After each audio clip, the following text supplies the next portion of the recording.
cuando guste. Bueno, en la ciudad de Buenos Aires, a los 6 días del mes de octubre de 2020, se reúne a través de videoconferencia el jurado designado por la Escuela para Graduados, ingeniero agrónomo Alberto Soriano, de la Facultad de Agronomía, cuya finalidad es examinar la tesis de la candidata al grado de magíster de la Universidad de Buenos Aires, área producción animal, ingeniera zootecnista Minerva Yaurí Felipe. Este jurado está integrado por los doctores Daniel Marcelo Lombardo, Marcelo Horacio Miragaya y Carolina Blugerman. La tesis versa sobre el tema enucleación química de ovocitos bovinos para transferencia nuclear. El director de tesis es el doctor Daniel Felipe Salamone. Si les parece, podemos dar comienzo a la defensa de la tesis. Si Minerva está lista y Carolina está en las condiciones. No hay ningún problema. Solamente una cosita, Minerva, acordate de ir preguntando si te van escuchando los jurados. Recuerden que ella no los va a poder ver, es así que ahí vamos a activar nuestros micrófonos para confirmar si estamos escuchando bien. Cualquier cosa, ustedes tienen mi número de celular o el chat y me van diciendo si hay algún problema. Bueno, muchas gracias. Perfecto. Cuando gustes. Bueno, perfecto.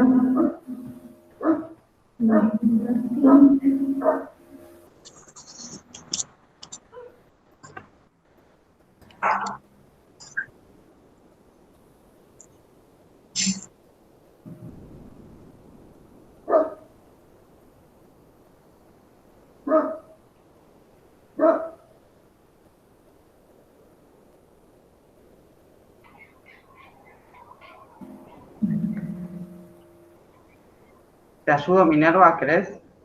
¿Se ve? A ver. No sé si me logran escuchar. Sí, se escucha y se ve. Bueno, se escucha y se ve. Bueno, entonces doy inicio. Bueno, estimados miembros del jurado, estimados miembros de la Escuela para Graduados de la Facultad de Agronomía, tengan ustedes muy buenos días. Quien les habla es Minerva Yaurí Felipe. En esta oportunidad les voy a presentar la tesis que lleva por título Enucleación química de ovocitos bovinos para transferencia nuclear. Esta tesis fue ejecutada en el Laboratorio de Biotecnología Animal de la Facultad de Agronomía y bajo la dirección del doctor Daniel Salamone y codirigida por el doctor Rafael Fernández y Martín. La transferencia nuclear por células somáticas es una de las biotecnologías reproductivas que nos permite generar copias genéticamente idénticas de un individuo en interés. Esta tecnología fue, de hecho, publicada y realizada hace más de 60 años por John Burdon, quien logró clonar una rana a partir de una célula totalmente diferenciada. Pero no logró el gran impacto que generó Dolly en su momento, porque también habían trabajos paralelos que llegaban a la conclusión que una célula totalmente diferenciada no podía ser reprogramada. Es así que esta tecnología recién da el gran salto y el impacto a nivel nacional, internacional y el impacto a nivel de la población y la comunidad científica con el nacimiento de Dolly. Por sus aportes en la clonación a John Burdon le valieron el Premio Nobel de Medicina ya en el año 2012. Esta tecnología es una de las tecnologías muy complejas a comparación de las otras biotecnologías reproductivas como la inseminación artificial, la fecundación in vitro e inclusive el ICSI, ¿no? Es una técnica muy larga, muy compleja, y además se denomina que es una de las biotecnologías de reproducción asexual, ya que no, digamos, para la producción de los embriones, de los clones embriones no es necesario la participación del espermatozoide. Lo que sí necesitamos para la técnica, dos tipos de células. Por un lado, la célula donante, que va a ser, digamos, la célula del animal que queramos clonar, y por el otro lado, una célula receptora, un ovocito. Esta técnica básicamente consiste en eliminar el núcleo del ovocito, a este ovocito al que se le eliminó, en un proceso denominado enucleación, se le introduce una célula donante, el cual, digamos, el ovocito va a reprogramar. Recordemos que en esta etapa estamos trabajando con células donantes de células totalmente diferenciadas, y el ovocito va a tener toda esa maquinaria para poder revertir esto, y entonces vuelva a esta célula totalmente diferenciada en una célula totipotente. En un proceso denominado reprogramación nuclear, luego se procede a, digamos, una vez reprogramado la célula donante o el núcleo donante, se procede a simular, digamos, las señales que desencadenaría la fecundación en un proceso denominado activación. Una vez activado el ovocito, se pone en cultivo por 7 días y se obtiene un embrión en el estadio de blastocisto. Esta técnica, como vuelvo a decir, es muy compleja, además requiere de equipamiento muy costoso y además requiere de un personal altamente capacitado para realizarlo. La clonación tradicional de por sí es mucho más compleja, razón por la cual con el pasar de los tiempos se ha estado trabajando, digamos, en disminuir un poco la complejidad de esta técnica. Es por eso que nace la clonación libre de zona, que básicamente consiste en eliminar la zona pelúcida del ovocito para facilitar la enucleación del ovocito. Recordemos que la zona pelúcida es una bicapa lipídica y además es una barrera y también difícil de romper al momento de la enucleación, y entonces uno ya con la clonación libre de zona se facilita un poco. Además, una de las ventajas es que ya el contacto de la célula con el ovoplasto, en este caso, ya no requiere del uso del micromanipulador. Se hace, de hecho, de manera independiente, se hace un tratamiento para tornar pegajoso toda la pared citoplasmática del ovocito, de esta manera se ponga en contacto con la célula donante. Mediante una técnica, mediante un equipo que se llama electroporación, generamos poros mediante descarga eléctrica justo en el contacto de la célula con el ovocito, para lograr que el ovocito logre fusionarse, y de esta manera igual esperamos un tiempo para que este ovocito actúe toda su maquinaria para reprogramar a esta célula.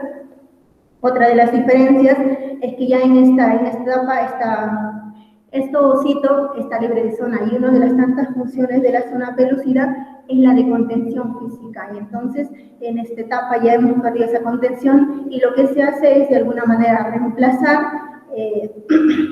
esa función de la zona pelúcida, cultivándolos en micropozos de manera individual, y bueno, puestos en cultivo por 7 días. De esta manera se obtiene ya un embrión en el estadio de blastocisto libre de zona.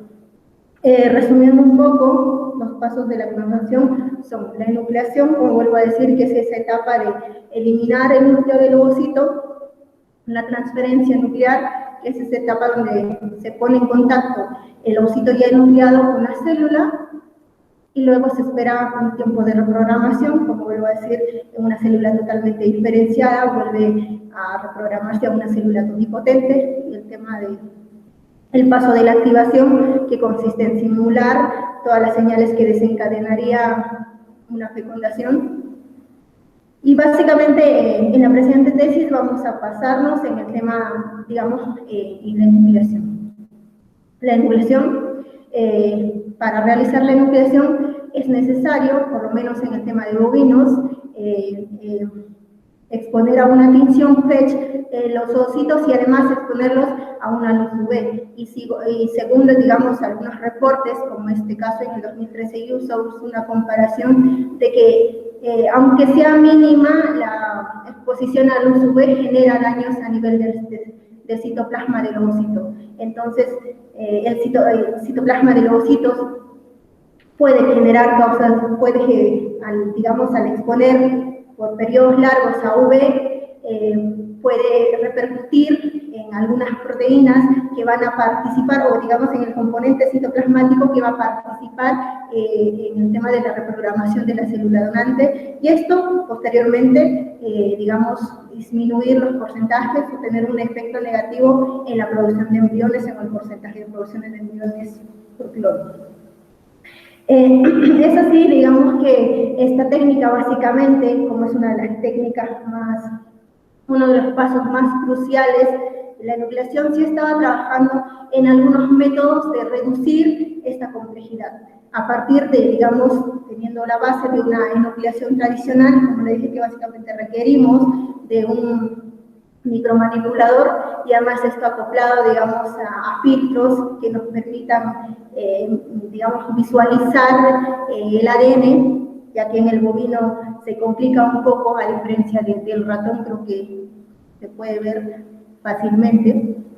Se ha trabajado disminuyendo, es así que nace, digamos, la técnica de enucleación químicamente inducida, que básicamente consiste en utilizar drogas que generen una protuberancia a nivel del citoplasma del ovocito y esta protuberancia contenga todo el material genético del ovocito y de esta manera nos facilita eliminarlo. Pero a pesar de que nos facilita un poco, todavía requerimos del uso de un micromanipulador. Otra de las técnicas que llama mucho la atención es el tema de la enucleación químicamente inducida, que básicamente consiste en inducir la expulsión total del material genético del ovocito, ya sea en el primer corpúsculo polar o en el segundo corpúsculo polar, quedando el ovocito totalmente y directamente enucleado sin usar el micromanipulador.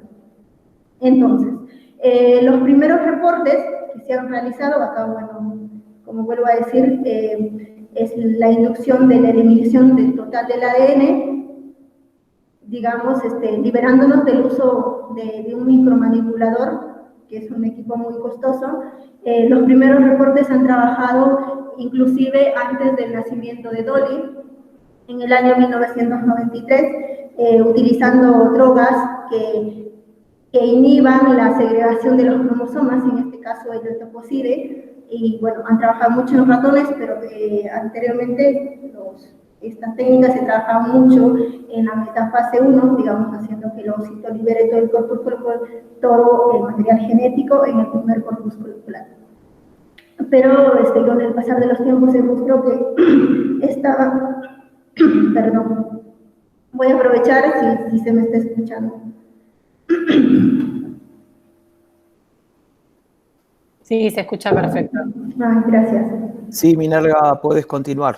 Todo bien. Bueno, muchísimas gracias. Bueno, como vuelvo a decir, bueno, trabajaba mucho más en el metafase 1, pero al utilizarlo para el proceso de clonación o la transferencia nuclear, estos tenían la poca capacidad de reprogramar y, bueno, esto tenía bajos porcentajes de embriones en el estadio de blastocisto. Entonces es así que se vino con nuevos enfoques, por ejemplo en el tema de bovinos, en el tema de inducir la eliminación total del ADN en el segundo corpúsculo polar, básicamente utilizando una droga que es la demecolcina.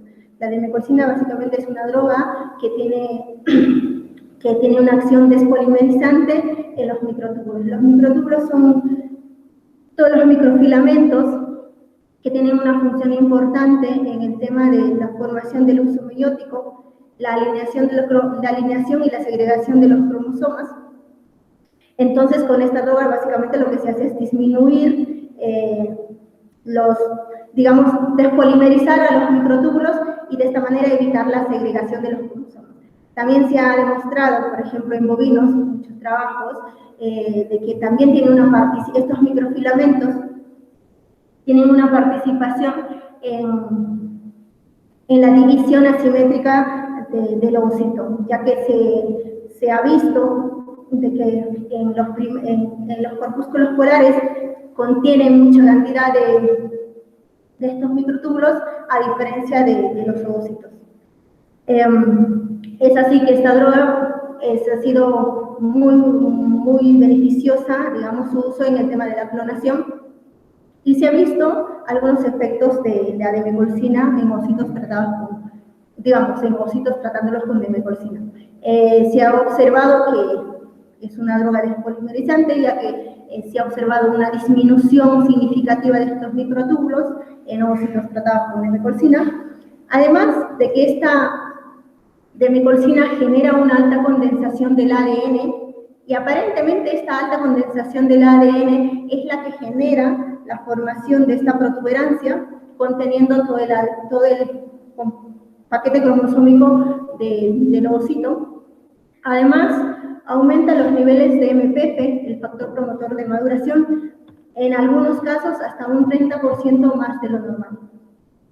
El MPF y el MAP-quinasa son proteínas que tienen una función importante, digamos, durante la meiosis del ovocito. Es así que el MPF, por ejemplo, para la extrusión del primer corpúsculo polar, tiene una actividad, tiene que desactivarse para que se dé la extrusión del primer corpúsculo polar. Por otro lado, también se tiene que bajar los niveles de MPF a nivel del citoplasma para que se dé la extrusión del segundo corpúsculo polar. A diferencia, digamos, de la MAP-quinasa, que el ciclo es más activo, no tiene mucho efecto en el tema de la liberación del primer corpúsculo polar, pero sí, digamos, tiene que bajar esos niveles también para la liberación del segundo corpúsculo polar, pero digamos, la disminución tiene que ser mucho más paulatina, a diferencia del MPF. Entonces, como esta proteína, el MPF, tiene una participación fundamental, digamos, en la activación del ovocito, se ha trabajado o se ha utilizado drogas para, digamos, un poco simular esta actividad y, digamos, para disminuir también la actividad del MPF para lograr el tema de la activación y la extrusión del segundo corpúsculo polar. El MPF, como digo, es una de las proteínas priméricas que tiene dos subunidades, por un lado la ciclina B, por el otro lado la CDC2. Cuando este MPF está activo, es que está unido a la CDC2 por la fosforilación, o sea, la subunidad CDC2 tiene que estar fosforilada para que la ciclina B pueda unirse y este complejo pueda estar en su forma activa.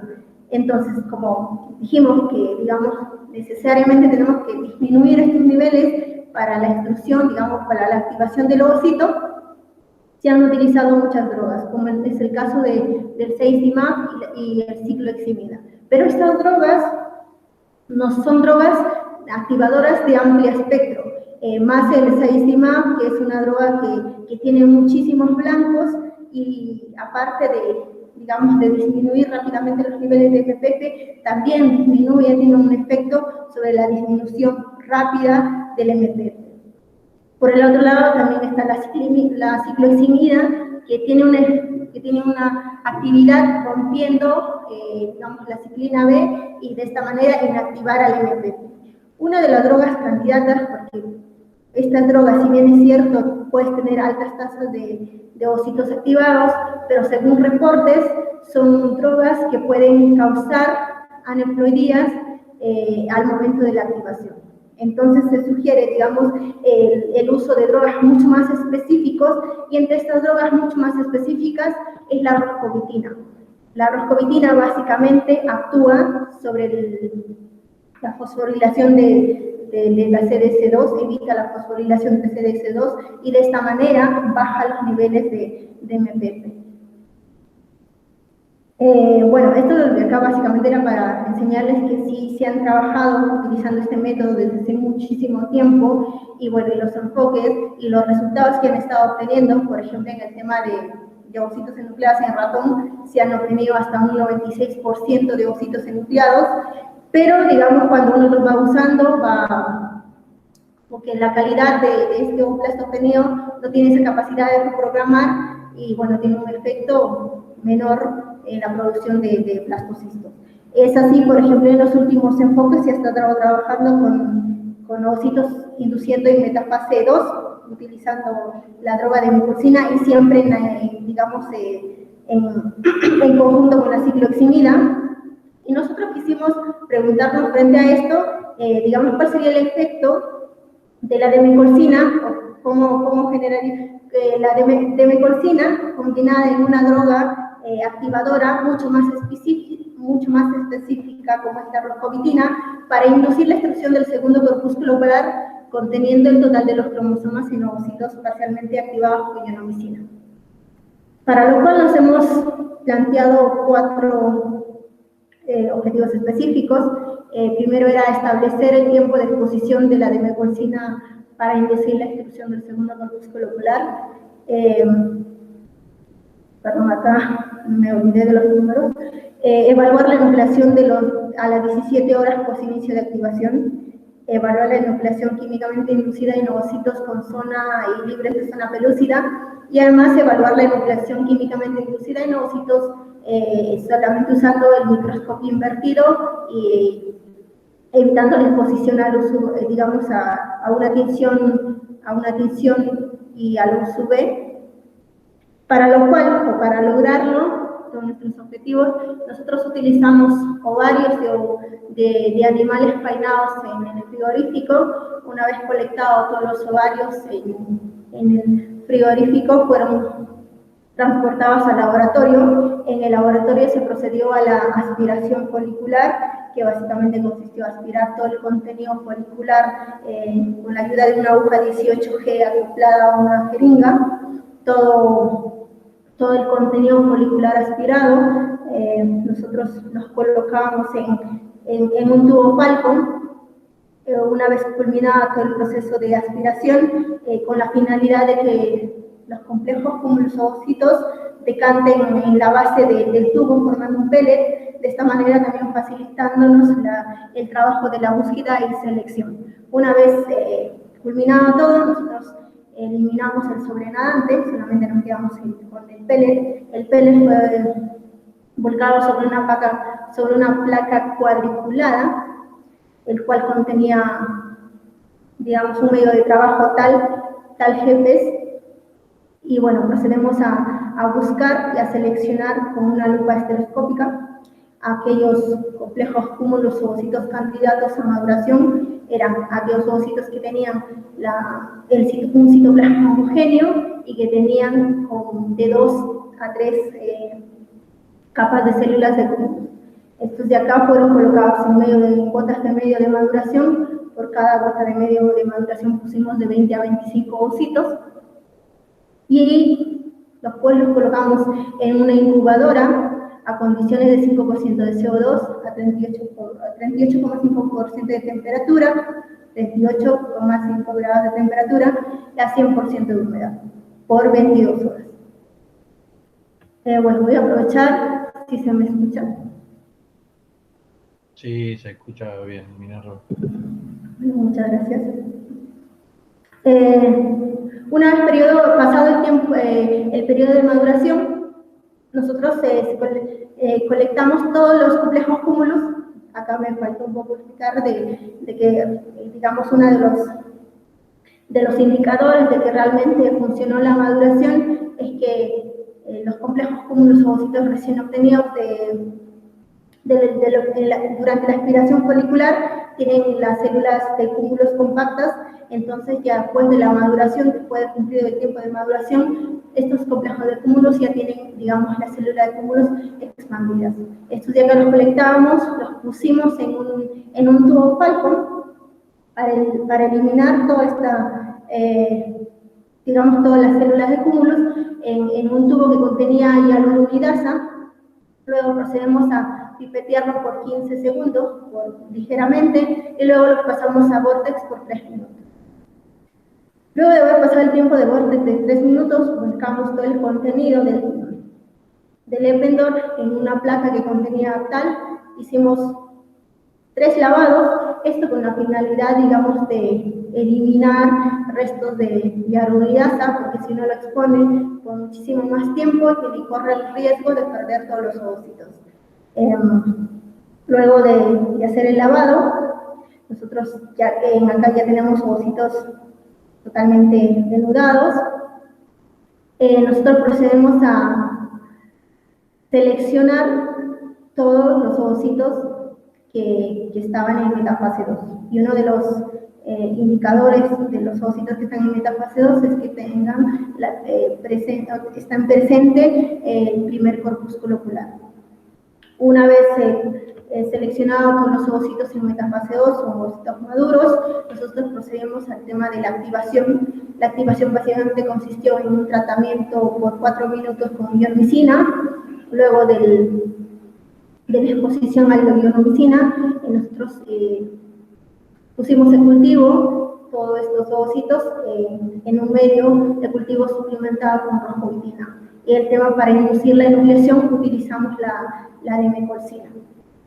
El tiempo de exposición a la dimecolcina, como vuelvo a repetir, por ejemplo, nuestro diseño experimental fue, primero, activamos por 4 minutos con ionomicina, luego se las ponía al cultivo por 6 horas en presencia de roscovitina en todos los grupos, y bueno, en el grupo control no se le agregó dimecolcina, y ya en el grupo 1 de MS30, que básicamente 1 significa que agregamos la dimecolcina 1 hora post inicio de activación por 30 minutos, por eso es 30, y lo mismo en los otros grupos.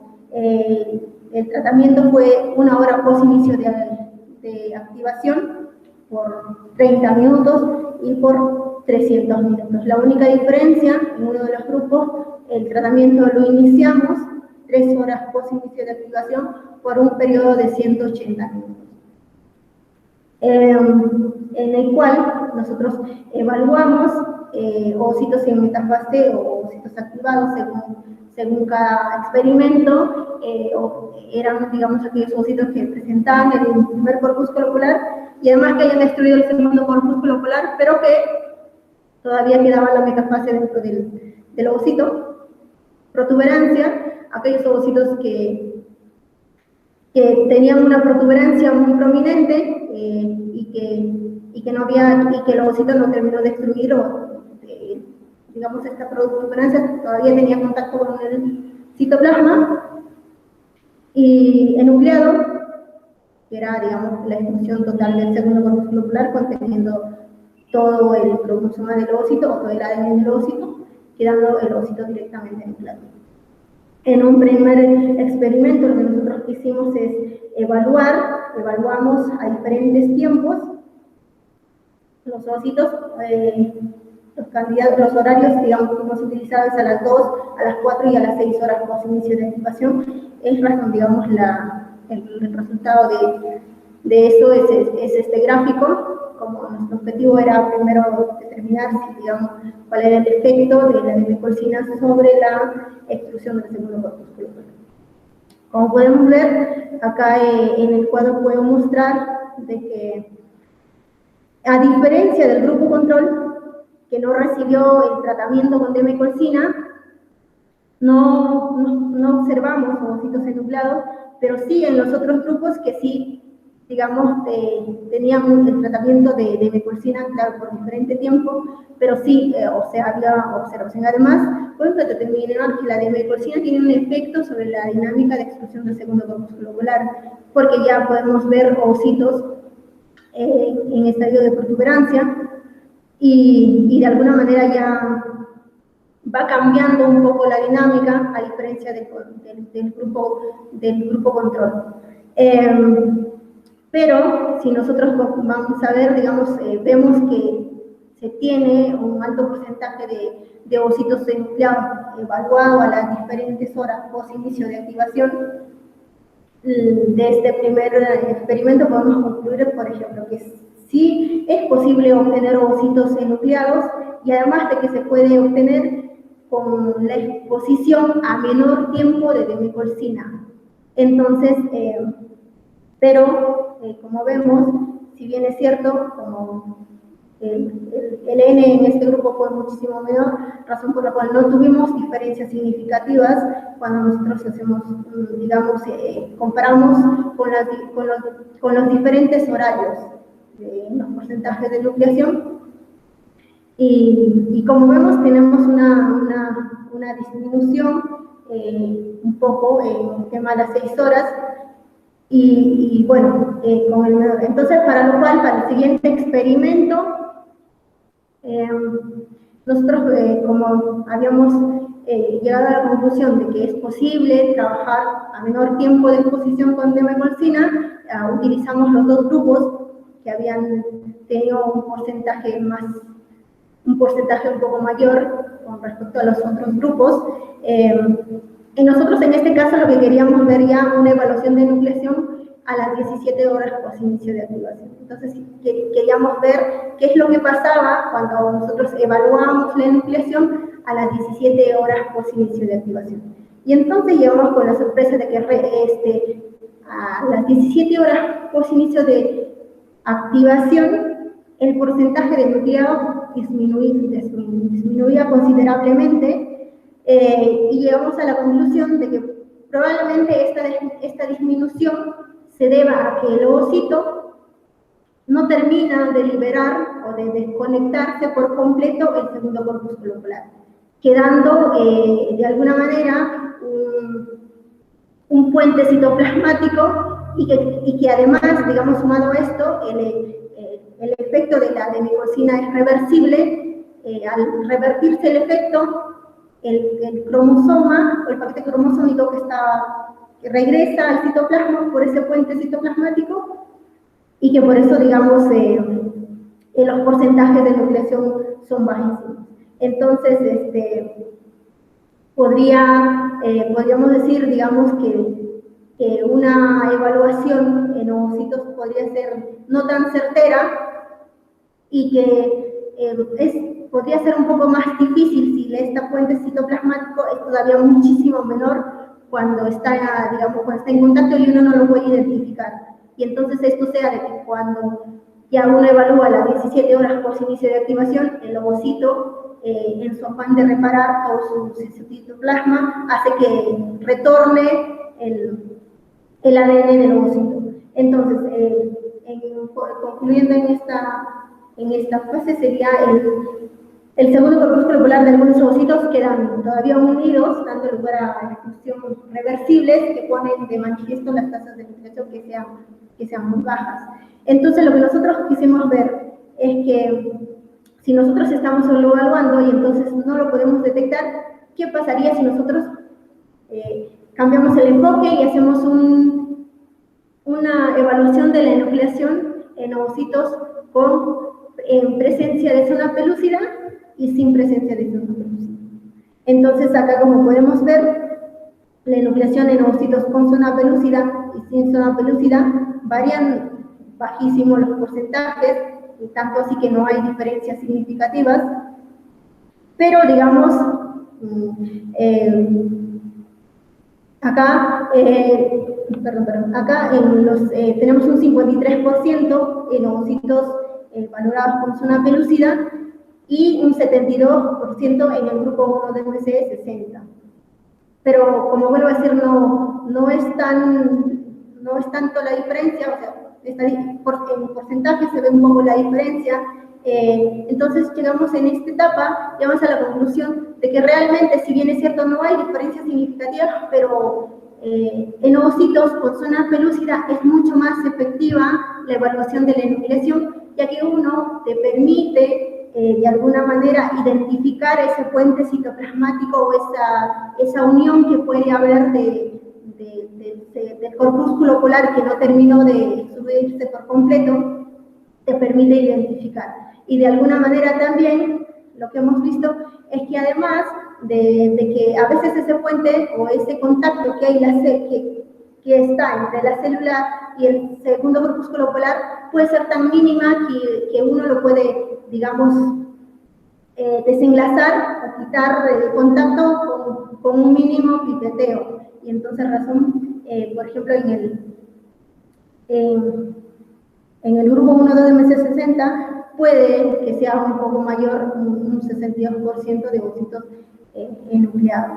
Entonces, para lo cual, para el siguiente tratamiento, para el siguiente experimento, optamos con trabajar con ovocitos libres de zona, porque, como les digo, ya habíamos llegado a la conclusión de que es mucho más certera la evaluación y además es mucho más objetiva la evaluación de la enucleación, ya que, digamos, te permite identificar si el ovocito está totalmente liberado del primer corpúsculo polar o no.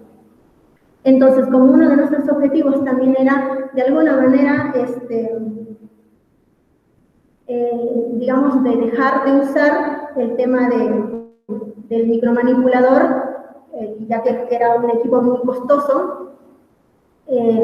Nosotros planteamos en el siguiente, ya, digamos, teniendo esta referencia de que realmente los ovocitos libres de zona son más certeras, o la evaluación en ovocitos libres de zona es mucho más objetiva y más certera, quisimos trabajar con los mismos grupos, pero digamos ya evaluando la enucleación, ya no en un microscopio de fluorescencia, sino simplemente en un microscopio sin fluorescencia, del cual nosotros obtenemos un 54% de ovocitos enucleados en el primer grupo, en el grupo 1 de MC30, y en el segundo grupo, 1 de MC60, un 56%. Y entonces, una vez evaluado, en un microscopio invertido, eso sí, nosotros quisimos verificar cuán real era nuestra selección o nuestra evaluación de nucleación. Entonces, verificamos a estos mismos ovocitos en un microscopio de fluorescencia, del cual vimos que 24 de los ovocitos que habíamos seleccionado, 20 estaban realmente enucleados, y de lo que habíamos seleccionado como 20 no enucleados, realmente 9 estaban enucleados, con un 45%, y lo mismo en el otro grupo, de los 30 que habíamos seleccionado enucleados, 21 de los 30 estaban totalmente enucleados, y lo mismo del grupo que nosotros habíamos considerado no enucleados, 20 estaban totalmente enucleados. Entonces, acá si nosotros vemos, si bien es cierto, son porcentajes altos de nucleación, pero estamos, digamos, con una diferencia de un 27 hasta un 30% de diferencia de error. Entonces, en esta parte podemos concluir que para identificar ovocitos enucleados aún es necesario el uso de, digamos, de tinción como el hedge, y además exponer a los UVs. O sea, si bien es cierto, se puede obtener ovocitos enucleados utilizando la lemecorcina en conjunto con la rascopitina, pero que, digamos, aún es necesario utilizar esta tinción. Pero bueno, una de las ventajas sería que ya te estarías librando del uso del micromanipulador para enuclear.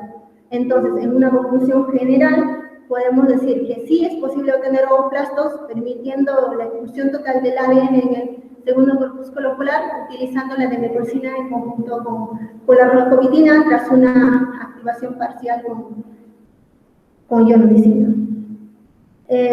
Y es acá, por ejemplo, decirles, básicamente yo me interesé un poco en esta técnica porque soy de Perú, y entonces en el laboratorio que trabajaba anteriormente no contábamos con, digamos, con equipamiento para realizar la técnica de clonación, y sería, si bien es cierto, nosotros no hemos llegado a comprobar de que realmente cuál es la capa, estos ovocitos obtenidos por enucleación químicamente inducida tienen la capacidad de, digamos, la capacidad para, digamos, para reprogramar la célula, y de esta manera también, digamos, darnos buenos porcentajes de blastocisto, pero, digamos, como es una técnica muy larga y en un laboratorio que tiene un micromanipulador, sugerimos que, digamos, no llegamos a más y solamente llegamos hasta la etapa de nucleación. Pero bueno, a mí me hubiera encantado seguir en este tema, y nada, digamos, en algunos laboratorios que realmente no cuentan con un micromanipulador, sería bueno usarlo, pero bueno, en laboratorios que tienen micromanipuladores es mejor utilizar el micromanipulador, además de que es un proceso muy largo, porque es un proceso, digamos, técnicamente tiene pasos muy largos.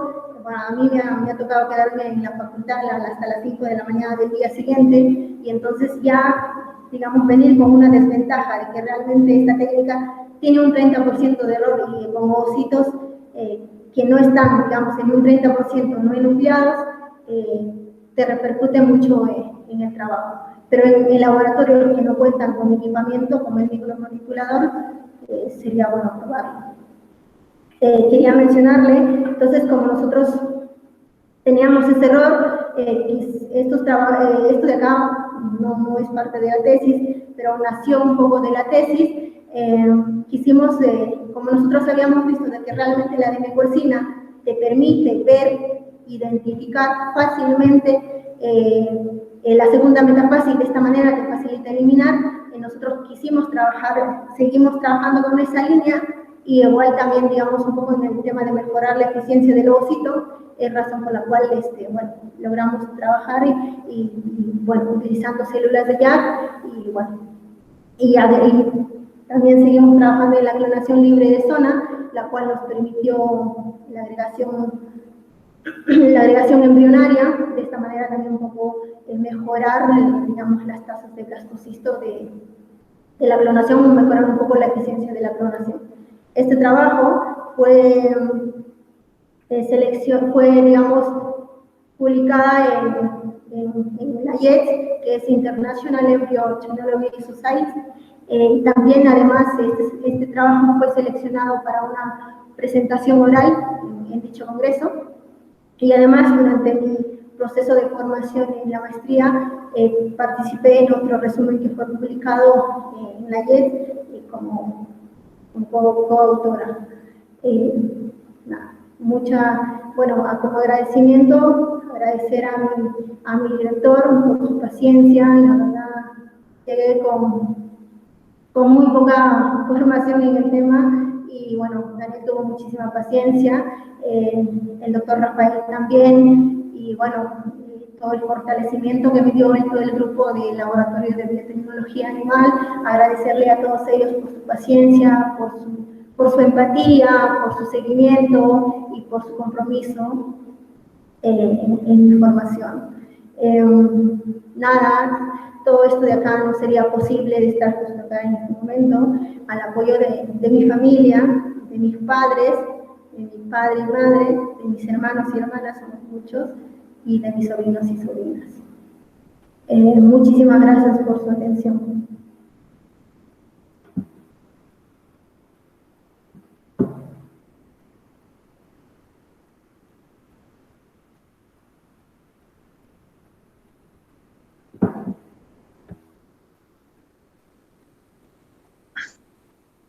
Bueno, Hola. muy bien. Sí, todo muy bien, se escuchó. Sí, se escuchó todo perfecto, Minerva. Ahora, Susana, a la parte de preguntas, entonces. Sí, cómo no. Sí, sí, es la parte de preguntas. Bueno, pasamos entonces a la pregunta por parte de los jurados. Puede empezar el que quiera.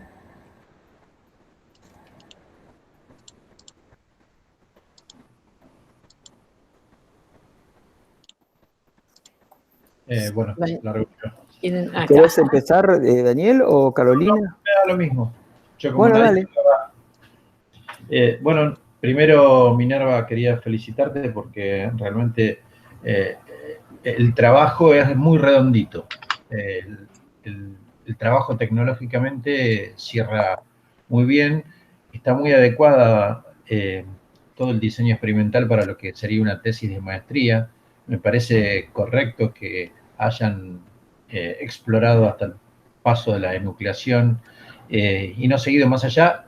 En este caso, ¿no? Por supuesto, estamos hablando de una tesis de maestría, ya que si hubiera seguido más adelante estaríamos hablando de una tesis de mucho más envergadura, lo cual hubiera sido muy bueno, por supuesto, pero digo, me parece que es bueno destacar que han sabido organizar y diseñar los experimentos de manera tal que, bueno, apliquen para lo que significa el espíritu de una tesis de maestría. Has puesto a punto una técnica de manera correcta, ¿sí? Y totalmente eficiente.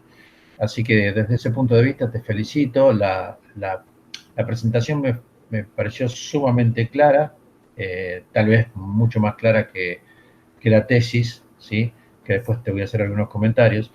Y con respecto a la parte técnica o a la parte de diseño experimental, te quería preguntar cuál fue el criterio en uno de los grupos que vos presentaste de hacer el procedimiento recién 3 horas después de la activación. ¿Cuál fue el criterio que usaron para ese experimento, bueno, tomarlo de esa manera, con 3 horas posterior a la activación? Bueno, muchísimas gracias, doctor. Básicamente, digamos, hay trabajos mucho más previos con respecto a la presente tesis, con la diferencia, digamos, de que han usado acompañando a la dimecolcina con su cicloheximida. Entonces, es donde, primero, digamos, nosotros quisimos trabajar una posinicio de activación, porque ya habían reportes, digamos, que tiene un efecto negativo el tema de usar la dimecolcina inmediatamente después de la exposición a ionomicina. Entonces, nosotros por eso justamente retrasamos una hora, que ya había trabajado reportes de Russell en el año 2005, y además en uno de ellos quisimos decir que tanto sería bueno atrasar un poco más el tema digamos, del uso de la dimecolcina, que sería 3 horas, ¿no? Que también lo han trabajado los otros autores que decían que también reportaban porcentajes de nucleación con estas horas. Entonces, justamente por eso lo agregamos. Eso fue, digamos, en eso nos basamos. Ok, perfecto. Bueno, no sé cómo era la dinámica que habían planteado en la escuela, de hacer una pregunta a cada uno, creo que eso había quedado. Carolina, ¿querés seguir vos? Bueno, vale, gracias, Marcelo. Bueno, Minerva, también felicitarte por la presentación, que fue súper clara. Y también, bueno, también felicitar esto, a mí me gusta ver que las tesis de maestría, que tengan una lectura de los experimentos que sea rápida y eficiente, ¿no? En este caso era, bueno, ver dónde estaba el contenido genético y era una lectura de experimento que era rápida y concisa, que no era ni enredada en la interpretación ni nada. Entonces eso me pareció que estaba muy bueno de ver. Y me parece que también estaba bueno plantear, si bien la clonación con toda la complejidad que tiene y todos los métodos que hay, o bueno, replantearse algunas metodologías y entender que quizás, como vos planteás, hay laboratorios que no acceden a esta tecnología por un tema de costos y que siempre está bueno repensar esas tecnologías y encontrar nuevas maneras de hacerlas. Así que en ese sentido me pareció que el trabajo estaba muy piola. Yo, un poco en relación a lo que comentaba Daniel, también te iba a hacer una pregunta respecto a criterios de selección de algunos tiempos. A mí no me terminó de quedar claro por qué en el experimento número 2, cuando hacen un análisis a más horas post-activación, un poco la conclusión de eso es que el resultado del primer experimento había sobreestimado la cantidad de ovocitos enucleados, ¿no? Y por todas estas cosas que vos explicaste muy bien, las razones de por qué se podía haber dado esa sobreestimación. Lo que a mí no me termina de quedar claro es por qué en el tercer experimento vuelven a hacer el análisis a las 6 horas, sabiendo que, bueno, están en ese margen de que quizás están contando como enucleados algunos ovocitos que finalmente no están enucleados. Sí, por ejemplo, ahora que lo veo en mi tesis, a mí me hubiera encantado como que probar más, porque digamos el porcentaje era mucho mayor a las 2 horas post inicio de activación. Pero bueno, entonces nosotros lo que hicimos es como que estar haciendo unos seguimientos y bueno, quisimos ver como lo que le he dicho, ¿no? Entonces queríamos ver los tiempos y entonces es que la diferencia tampoco no era una diferencia significativa, eso era el tema, de que sí teníamos porcentajes altos, pero la diferencia no era significativa estadísticamente y entonces, bueno, quisimos trabajar con las 2 horas. Ahora que lo veo, a mí me hubiera encantado trabajar, digamos, con un grupo de ovocitos evaluado, inclusive, digamos, solamente usar el grupo de MC30, que es mucho menor la exposición al MC, y entonces, y evaluado las 2 horas. Pero bueno, nosotros quisimos seguir, quisimos ver, digamos, de que, ese es el tema, de que realmente, o sea, uno lo puede contar como enucleado y entonces, de que tiene ese contacto y que realmente no está enucleado. Y entonces, tal vez es digamos, un falso positivo, entonces razón por la cual recién, digamos, a las 6 horas que inicio de activación te puedes dar cuenta que realmente, digamos, tu método funcionó porque, digamos, estás cumpliendo el tiempo y no lo estás haciendo mucho más antes. Y tal vez mucho más antes ese porcentaje se resume en aquellos ovocitos que eran protuberancia, digamos, y no están enucleados. Entonces sería ya no una enucleación químicamente inducida, sino sería una enucleación químicamente asistida, que es esta, la de formar la protuberancia y eso. Bueno, por eso más que nada. Bueno, gracias. Marcelo. Sí, turno. gracias. Bueno, Minerva, yo te quiero felicitar, estuvo muy clara la explicación y tu presentación, eso ayudó mucho, porque muchas veces uno puede escribir, pero pudiste hacer una presentación muy clara y la verdad que nos ayudó a todos los jurados. También coincido con Daniel que es un tema muy lindo para una maestría y sobre todo para que focalizaste en las debilidades o en las virtudes que a veces tienen los laboratorios de poder acceder a equipamiento de alto costo y vos poder armar un trabajo experimental junto con tu codirector y director para algo que vos en tu futuro podés a lo mejor hacer en Perú, en algún laboratorio donde no esté equipado. Así que me parece muy práctica el tipo de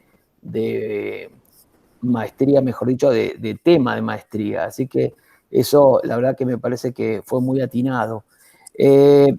¿Tu idea es en Perú seguir haciendo estas técnicas? ¿Tenés posibilidades de seguir trabajando?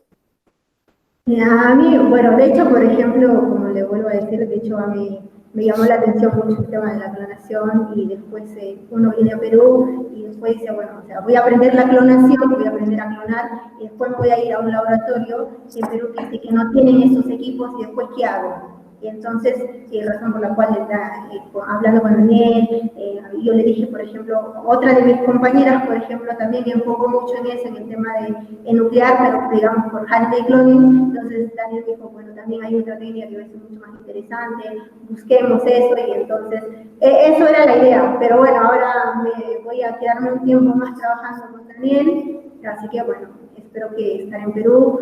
La verdad, a mí, ¿cómo le digo? O sea, todo este proceso fue un proceso de aprendizaje, porque, bueno, uno va a veces, yo fui con algunas desventajas allá, y bueno, la verdad, aprender a todo este proceso, la maestría me ayudó muchísimo en el tema de la formación, y después, razón por la cual, digamos, rescatamos esa cosita de que realmente, digamos, sí, o sea, puede ser que no, estás en la duda que sí, que no. A mí me encantaría usar, digamos, esta técnica y ver qué es lo que pasa con estos ovocitos, si tienen esa capacidad de reprogramar, si podrían ayudar. Pero bueno, o sea, en un laboratorio que no tienes ningún equipamiento, está digamos, esta otra alternativa de poder usarlo y no detener. Pero bueno, a mí tal vez si hubiera quedado todavía en Perú, me hubiera encantado aplicarlo. Pero bueno, ahora me toca todavía quedarme un ratito más con Daniel y después tal vez posterior. Bueno, me parece eso que rescatás es muy importante, tu proceso de aprendizaje y la capacidad de que puedas repetir todas estas técnicas en distintos lugares y que te quedes también me parece muy importante para tu formación. Así que paso la pregunta por si hay más que tenga Daniel o Carolina.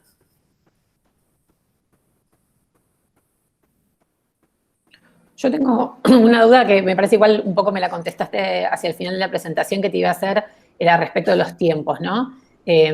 Porque, bueno, el foco estaba puesto un poco en el tema de los costos, del equipamiento. A mí me intrigaba en tema de tiempos, digo, frente a un procedimiento de clonación tradicional donde se usa un micromanipulador, si uno tuviese que incorporar esta técnica de nucleación, ¿cuánto más largo o no es el proceso? Pero más que nada por curiosidad. No, bueno, básicamente en cuestión de tiempo es el tema, básicamente, que sería como que más que nada en el manejo del mismo manipulador. Aparte de ser un equipo ya costoso, es un equipo que requiere de personal altamente capacitado para manejarlo. Y entonces, en ese entonces como que ya te estás disminuyendo esa etapa.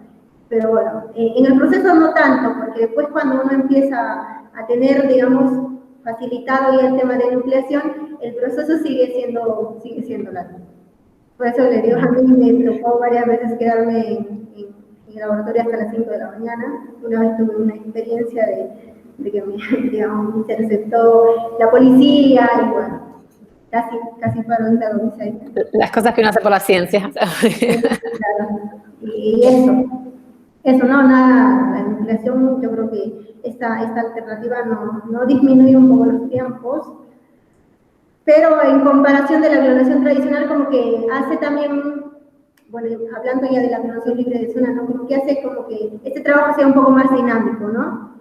Por ejemplo, en la clonación tradicional requieres de una sola persona para que, digamos, enuclee y a la vez para que digamos que esta sola persona también introduzca la célula del núcleo en el ovocito. Entonces, mientras ya la clonación libre de zona, como que ya hace un poco más dinámico. Mientras uno va nucleando, el otro ya va, digamos, trabajando en el pegado de las células, en la fusión. Entonces, como que te hace un poco más independiente y el trabajo también sea más llevadero, ¿no?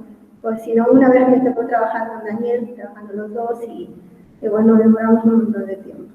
Pero bueno, entonces con la clonación libre de zona es eso, de que también el trabajo sea más dinámico. Si bien es cierto, no se acorta, porque todavía tienes que respetar la fisiología del proceso biológico de, digamos, de estas células, pero bueno, sí te sirve, ¿no? Al conocer algunas alternativas, de que si uno lo quisiera trabajar. Muchas gracias. Minerva, te hago una pregunta. Vos estás hablando ahora de que te vas a quedar un tiempo más en Buenos Aires. Vos ahora estás en Perú, ¿no? Sí. Bueno, y para completar tu formación, entonces, ¿de qué manera va a continuar esa formación ahora cuando vuelvas a Buenos Aires?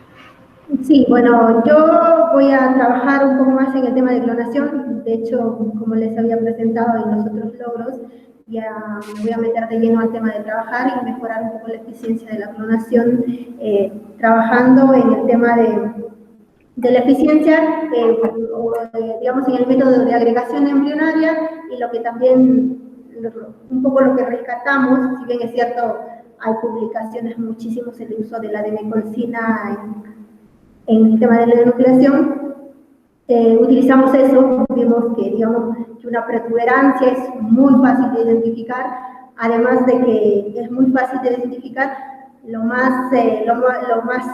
lo que se puede rescatar más de esto es que la exposición a luz UV es muchísimo menor. Entonces tienes esa función de retirar toda la protuberancia y, digamos, ya no exponer a todo el ovocito a luz UV, sino retirarlo a otro campo, y en el otro campo recién cerciorarte de que realmente has quitado todo el ADN.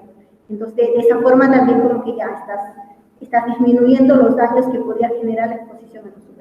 Entonces, bueno, voy a trabajar un poco más en el tema de mejorar el tema de la clonación, el tema digamos, de los problemas que hay en el tema de la clonación con respecto a la eficiencia en el tema de la obtención de animales de crías nacidos, mejorando un poco en el tema de ver, digamos, de estos, de complementación, digamos, voy a trabajar un poco más en el tema de complementación trofoblástica. Escuchar una cosa, bueno, más allá de los logros alcanzados en esta tesis, en el laboratorio, continuaron y evaluaron la eficiencia de la FIP utilizando esas técnicas de inducción a la activación. No logré entender tu pregunta. No, de clonación te referís. Sí. Ah. No sé si me podría volver a repetir, no lo entiendo. Claro, si han, luego de haber hecho la técnica de nucleación, que es lo que vos hiciste, si han hecho clonación y han evaluado la eficiencia. No, por eso de hecho no seguimos con este proceso. Justamente, como les digo, había un alto porcentaje de que realmente había ovocitos que digamos que había un falso positivo, ¿no? Okay. Y te hago otra pregunta más. ¿En qué otras especies se han practicado esta técnica de nucleación? ¿Y con qué resultados? Muchísimo en ratón. De hecho, digamos, esta técnica, hace poco lo busqué, había sido parte de ¿cómo se dice? De una patente, que habían sido de una patente, en el tema de, lo habían patentado en el año 2000, en ratones. Entonces se ha trabajado, según los reportes, se ha trabajado en, digamos, en bovinos. Hay reportes, los últimos reportes, de hecho, en el año 2014, son en bovinos, en ratones. Se ha trabajado, hay muchísimos, de hecho, todos los trabajos anteriores son muchísimos en ratones, en caprinos y en, digamos, en ovinos. Pero tu trabajo siempre se centralizó en bovinos, no hicieron otra especie, no hicieron Sí, siempre se centralizó en bovinos. De hecho, también, por ejemplo, la aplicación de esta técnica también es muy diferente. Por ejemplo, en el tema del ratón, aparentemente, o según los resultados, digamos, la exposición a la demiporcina funciona mucho mejor cuando, digamos, cuando es inmediatamente después del uso del etanol. O sea, después del inicio de la activación, inmediatamente después, es mucho más beneficioso en el ratón. Pero en el tema de bovinos aparentemente no es así. O sea, un poco va cambiando las diferentes especies. Ok, gracias. Bueno, Minerva, la verdad que me pone muy contento que puedas a lo mejor continuar este estudio y hacer una linda publicación de todo esto. Así que la verdad que te deseo mucha suerte y yo por mi parte no tengo más preguntas. Gracias. Gracias, doctor.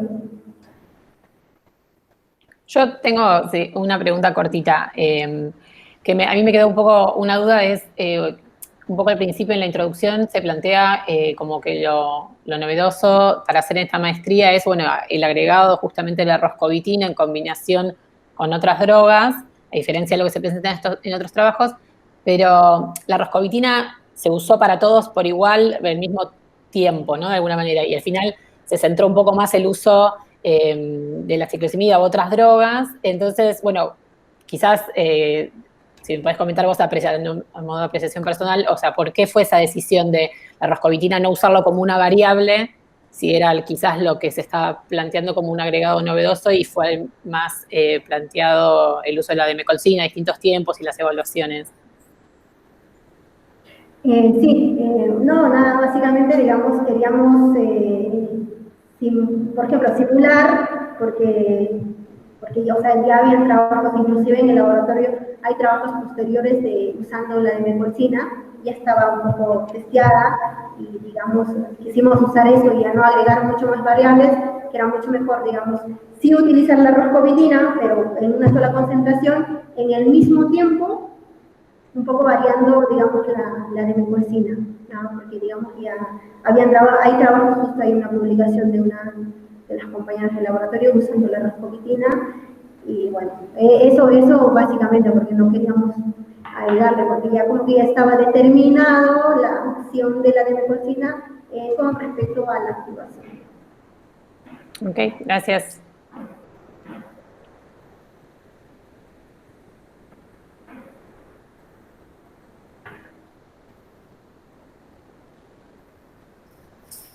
¿Alguna pregunta más?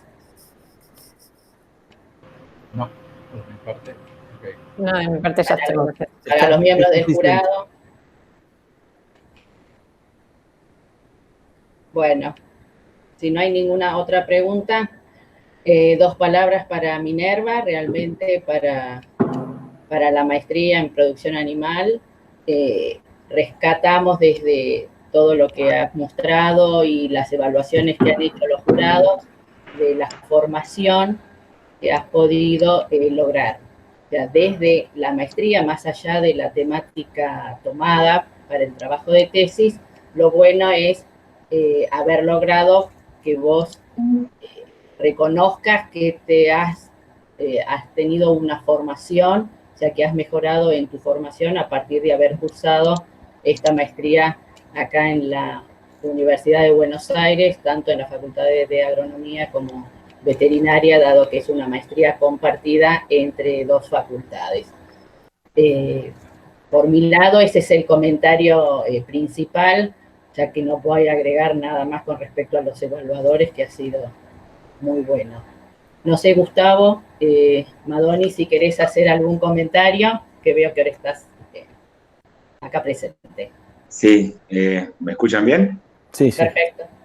Sí, bueno, en primer término quiero agradecer a Minerva por haber, como dijo Susana, elegido a la escuela para graduados en una carrera que justamente es compartida por dos facultades. Es un ejemplo de lo que es la interinstitucionalidad en los posgrados y la verdad que es un gran trabajo que hacen los dos miembros, el director y la codirectora, en este caso la directora y el codirector, para llevar adelante esta maestría con docentes de las dos casas de estudio. La verdad que es un orgullo para nosotros poder tener una maestría compartida con otra facultad que además potencia la cantidad de directores, de docentes, de laboratorios que pueden utilizar nuestros estudiantes. Así que, bueno, dicho esto, te quiero felicitar por la tesis, agradecer a tus directores que te acompañaron en este proceso y a los evaluadores que destacaron tu trabajo. Yo también me parece que es muy rescatable que hayas reconocido todo lo que te ayudó a vos en tu formación, haber pasado por esta maestría y evidentemente todas las observaciones que te ha hecho el jurado son muy positivas, incluso las preguntas sobre si vos vas a poder realizar este tipo de técnica vos en tu lugar, sería muy bueno, ¿no es cierto?, poder ir extendiendo los conocimientos de un lugar hacia el lugar donde vuelven nuestros estudiantes para que se vaya replicando el conocimiento a través de ustedes con sus discípulos futuros. Esa es la misión de los educadores y está muy bueno que vos estés entusiasmada y que la continúes.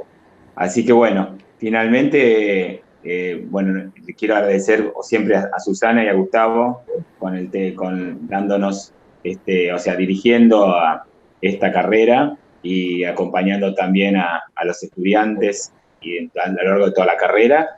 Y finalmente quiero agradecer a Carolina, que organizó esta defensa con esta modalidad, que salió por suerte muy bien, no hubo ningún problema de conexión, que eso ya no corre por cuenta nuestra. Por suerte salió todo muy bien, muy organizado. Se hace un gran esfuerzo para llegar bien hasta esta instancia y por suerte salió todo bien. Así que bueno, dicho esto, los quiero saludar nuevamente a todos, agradecerles a todos por este espacio que hoy pudimos compartir y disfrutar con esta tesis. Y bueno, los dejo tranquilos para que deliberen el jurado y la calificación de la alumna. Así que bueno, buenos días a todos. Hasta luego, yo me conecto. Hasta luego. Muchas gracias. Gustavo, muchas gracias. Hasta luego. Yo tengo que salir, Hasta ¿no? luego, muchas gracias. Buenos días, gracias. Nosotros tenemos que salir, ¿no? Sí, ustedes querían de salir. ¿Quiere agradecer, decir unas palabras, Daniel, antes de cortar la grabación y la emisión en directo? Yo siento una gran gratitud, bueno, por supuesto, por Minerva. Minerva es muy modesta. Ella, en el último año, ya tiene un trabajo que está listo para publicar haciendo clonación heteroespecífica en JAK. Ella, como mencionó, digamos, tiraba todos los días 5 o 6 de la mañana de trabajar. Entonces rescato el trabajo de ella en esta nueva fase. Y todavía no puede volver, es bastante doloroso, ¿no? Porque tenemos todo el entusiasmo, pero igual si estuviera acá no podríamos trabajar, pero estamos aprovechando para escribir eso. Quiero agradecer sobre todo al jurado, es un enorme trabajo y en el caso de Marcelo, de Daniel, incluso de Carolina, digamos, reiteradas veces han evaluado gente que ha hecho, yo sé todo el trabajo que significa, es enorme, solo mi gratitud. Y bueno, nada más que eso. Gracias al jurado y por supuesto a la escuela de posgrado por permitirle defendernos en estas condiciones. Bueno, un gran saludo y me voy. Bueno. Daniel Salamones, Daniel, sí. Si querés, vos te podés quedar para escuchar las deliberaciones sin voto, obviamente. Pero está permitido, si querés quedarte, eso es posible. Sin voto, obviamente. Perfecto. Eso queda a criterio tuyo. Bueno, me encantaría. En realidad, Susana, disculpe, queda a criterio de jurado. O sea, el jurado invita, si quiere, a los al director a quedarse. Eso Eso es como el jurado absolutamente, quiera, ya que deben de dependiendo liberar del la jurado, nota. del deseo del jurado, con todo gusto, de la forma que ustedes se sientan cómodos. No sé qué piensan, que yo no tendría problema, pero generalmente en las maestrías no dejan que esté el director. Nosotros tenemos confianza, Daniel, con vos. No. Transmitimos muy bien, y esta es una tesis buena, o sea, no vas a tener ningún problema, pero me parece que me parece que resta un poquito de esencia en el jurado cuando está el director, ¿te parece? Bueno, me parece... Tardamos un ratito en deliberar, hacer el acta y los convocamos para la lectura, si te parece. Dale, me parece genial, me parece Sí, genial. porque Y así aparte se hay que trabaja más apegarse fluido y a la... rápido, me parece. Perfecto, ¿Te parece bien? genial. Bueno, ¿No te molesta? para nada. Bueno, gracias. Un gran Daniel. saludo. Y bueno, Nos vemos en un ratito, ya te avisamos. Gracias. Hasta luego. Chao. Hasta luego. Gracias. Discúlpame, Susana, pero nosotros habíamos pedido para trabajar más fácil y más rápido que no esté el director ni el codirector, porque en realidad no se estila, ¿viste? Porque es como, en este caso lo conocemos a Daniel y todos los tres vamos a trabajar rápido, pero a veces te pone muy incómodo que esté el director, porque uno tiene que verdaderamente juzgar y decir lo que le parece a cada uno, y a veces no queda muy lindo, ¿no? Adelante del director. En este caso no hay problema, pero a veces es jodido tener el director escuchando, ¿no? No sé qué les parece a ustedes dos. Sí, yo coincido. No. Sí, coincido. Sobre todo si hubiéramos tenido. Imagínate si era una mala tesis. Tendría que haber. Claro, la pasás horrible y te inhibe, ¿no? Yo no tengo ningún problema, Marcelo, Daniel ni Carolina. La cuestión es que en los últimos reglamentos yo tenía entendido que el director se podía quedar, por eso era el comentario que hice, nada más. Sí, pero por eso te dije, pero como yo habíamos hablado los tres con Carolina, le habíamos dicho que no. Bueno, por eso. Bueno, voy a salir yo a hablar porque digo, tampoco quiero que se me enemiste Carolina ni Daniel, pero como yo a Daniel lo conozco también de hace mucho, como lo hace... No sabía que habían arreglado eso con Carolina. Sí, lo arreglamos como diciendo para evitar este momento. Pero salía al tono, creo que quedó bien, quedó educado, ¿no? Perfecto, sí. No, es como que yo cometí el error. No se preocupen. Pero está todo bien. Yo te lo digo para la próxima, que no lo digas. Bueno, que la próxima que me avisen que arreglaron eso entre ustedes. No, porque nos preguntó Carolina qué preferíamos. Disculpe. Yo le dije totalmente sin el director. Perfecto. Aunque esta no iba a tener problema porque la habíamos leído. Sí. Por supuesto, no hay problema. Bueno, ¿qué acta usamos? ¿Alguna de modelo? ¿Qué les parece? Sí, yo les envié un modelo de la que envió Caro, ¿no? Sí.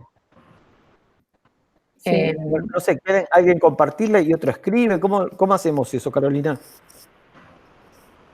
Alguno de ustedes debería de compartir pantalla, comenzar a escribir, y pueden utilizar los 3 dictámenes que yo les envié ayer también, que fueron los que ustedes evaluaron de la tesis escrita, como para facilitar el primer párrafo que se trata de la tesis escrita. Bueno, ¿te animás, Caro, vos?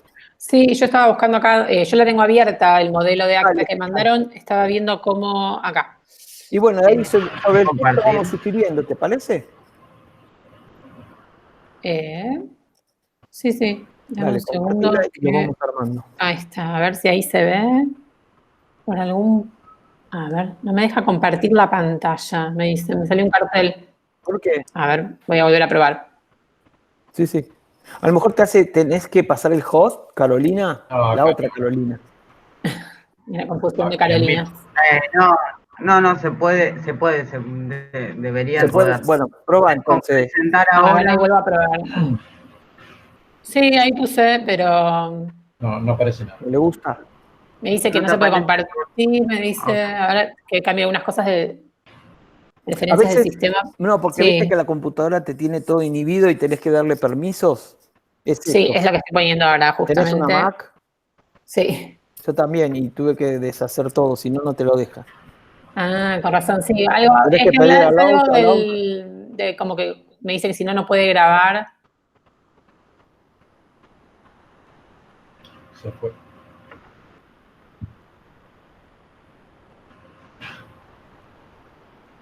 Lo habrá cerrado sin querer. ¿Me escuchás, Marcelo? Sí, sí. Ah, pensé que no. No, Decime, acá es tengo que atrás. Carolina, creo que tocando, viste, y permitiendo